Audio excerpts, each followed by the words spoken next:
Hello guys, এটা আমার first mini blog. আমি আমার দুই ভাস্তি আমার মেয়ের জন্য সকাল সকাল কিছু টিফিন বানাচ্ছি। এখানে আমি পায়েস বসিয়ে দিয়েছি। এই চুলাতে আমি ছোলা বসায় দিয়েছি। ছোলাটা সিদ্ধ হয়ে গেছে, এটাকে এখন রেডি করব। এখানে ময়দা মাখানো আছে, সেটাকে দিয়ে ময়দাটাকে দিয়ে আমি লুচি করব। এখানে আমার ছোলার ঘুগনিটা হয়ে গেছে। পুরি পুরি বেলছি আমি।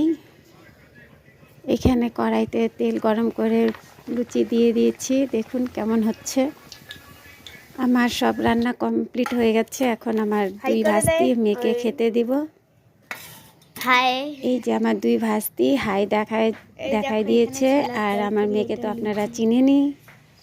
আমার সব কাজ কমপ্লিট হয়ে গেছে। এখন আমার বাবা মার জন্য দুপুরে টিফিন নিয়ে যাচ্ছি দোকানে। আপনারা দেখতে থাকুন, ভিডিওটা ভালো লাগলে দেখুন।